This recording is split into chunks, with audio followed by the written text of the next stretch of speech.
kalau perubahan yang nampak itu yang pertama adalah perempuan-perempuan ini, terutama di orang rimba dan talang mama, itu mau berkumpul. Berkumpul khusus perempuan, laki-lakinya menonton, dan kita membicarakan hal-hal yang sebelumnya belum pernah dibicarakan. Misalnya soal mereka menyuarakan isi hatinya sebagai orang rimba. Apa sih sebenarnya yang kan kita mendorong bagaimana mereka bisa terlibat di desa, bagaimana mereka bisa menyuarakan aspirasinya melalui forum musrembang desa gitu. Jadi mereka selama ini kan nggak ngerti musrembang itu apa begitu. Kemudian bagaimana proses kebijakan seperti apa nggak ngerti. Dan kita mulai dari diskusi kecil. Artinya kita memberikan gambaran ke mereka bahwa kalau kalian tidak mau ikut andil dalam mengambil peluang ini, ya selamanya kalian tidak akan berubah. Kalau berharap perubahan langsung dari pemerintah turun, itu akan sangat susah, kecuali kita sendiri yang menyuarakan, dan kita mendorong pendidikan kritis bagaimana mereka bisa menyadari dan mau terlibat dalam hal-hal seperti itu yang strategis di desa maupun di kabupaten. Nah, berawal dari situ saya melihat memang ada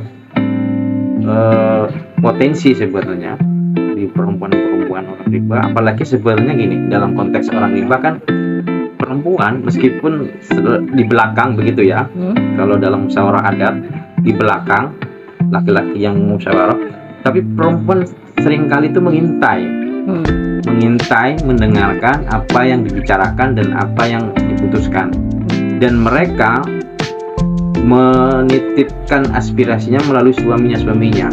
Jadi suaminya itu cenderung akan menerima aspirasi dari perempuan, dan perempuan itu yang lebih peka terhadap kondisi di lingkungan mereka.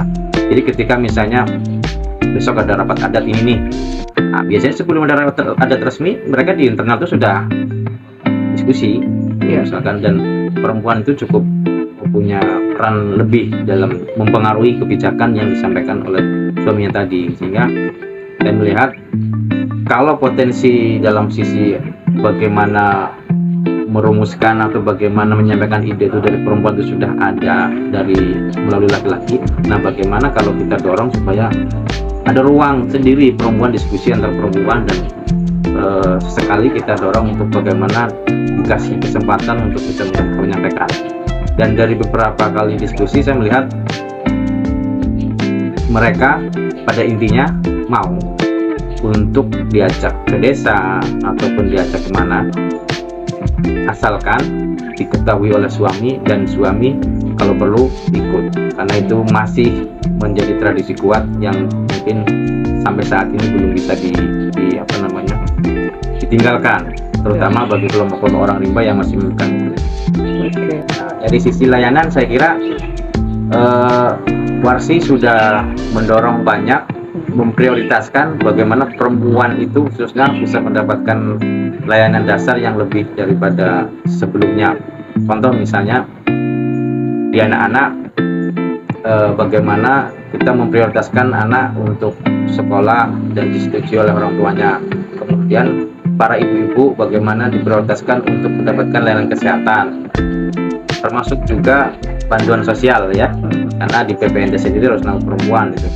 Dan kita coba untuk pokoknya perempuan ini tidak terlewatkan dari program yang seharusnya mereka terima. Salah satu contohnya adalah bagaimana kita mendekatkan perempuan ini ke dalam ruang akses diskusi dan program dari pemerintah. Contohnya kita sudah melakukan 3 kali di Tebu, di Merangin, menghadirkan dinas sosial terkait program perempuan kepala keluarga terkait pengembangan ekonomi dalam mendampingi maupun mendorong program di perempuan orang rimba. Tentu yang pertama sekali ya, kalau kita sebagai pendamping itu laki-laki, nah, itu sangat tantangan utama lah ya. Tapi ada cara sebetulnya kalau kita laki-laki. Caranya kalau kita sudah dekat, kita bisa melalui lelakinya gitu. Artinya kalau ada lelaki kita bisa ngobrol yang lebih inilah ya.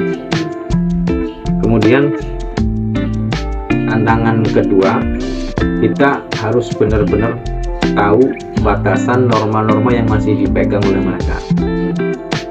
Kalau kita kadang kan misalnya kalau kita di desa saya kalau sudah kenal bisa ngomong sembarangan. Nah kalau di orang rimba nggak bisa kita ngomong sembarangan. Misalnya contoh ujuk-ujuk kita diskusi soal explo, soal seksualitas remaja begitu, kita nggak bisa sembarangan ngomong BA, begitulah. Dan artinya itu berarti kalau jadi fasilitator orang rimba harus memahami itu dulu. Tadi tantangan pertamanya adalah kalau laki-laki itu pasti, yang kedua itu, yang ketiga adalah bagaimana membuat perempuan ini bisa lebih percaya diri. Kalau saya melihat yang progres itu di kalangan mama, karena mungkin budayanya berbeda ya. Saya melihat di kalangan mama itu perempuan sudah terbiasa lah, misalkan kumpul dengan laki-laki begitu di acara. Kalau perempuan di orang rimba agak sedikit berbeda, dan itu tantangan besar di orang rimba. Terus adalah ketika bagaimana mendorong perempuan itu bisa mengerti maksud kita dan mereka mau percaya diri untuk terlibat. Misalnya contoh, kalau kita ajak ikut rapat di desa atau kita ajak kegiatan PKK di desa, kalau misalnya ada perempuan yang sudah mau percaya diri, biasanya ada syaratnya harus ada kawannya gitu. Kalau sudah ada kawannya, biasanya ada lagi. Kalau misalkan yang sudah punya istri, punya suami, kalau bisa diketahui suami atau suaminya ikut. Nah itu tantangan seperti itu yang menurut saya butuh semacam kayak kreativitas kita lah supaya bisa lebih diterima. Ini pertama soal fasilitator laki-laki itu pasti. Udah itu. Kedua, pemahaman terkait batasan-batasan normal. Yang ketiga, bagaimana memberikan pemahaman kepada perempuan-perempuan yang potensial ini, tapi masih ada board atau batasan terkait tradisi atau norma ya. Misalkan harus ada suaminya, harus ada apa. Meskipun ada beberapa lokasi misalnya perempuan itu sudah berani diajak kita, misalkan mau jadi kader posyandu, mau ikut advokasi dialog dengan gubernur atau DPRD provinsi di bawah ke Jambi begitu, termasuk juga mau ikut musrebang. Di dalam mama tuh ada musrebang.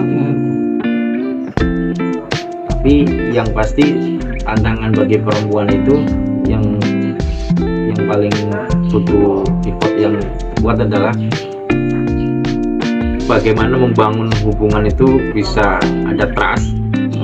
Yang kedua, kreativitas terkait kalau yang sudah bersuami gitu-gitu, membangun hubungan dengan suaminya tadi. Prinsipnya sih Warsi dari dulu kan memperjuangkan orang rimba untuk mendapatkan hak penghidupan yang layak, kaitannya dengan kemarjinalan mereka, keterpencarian mereka, dan ketergusuran mereka dari kawasan mereka sendiri.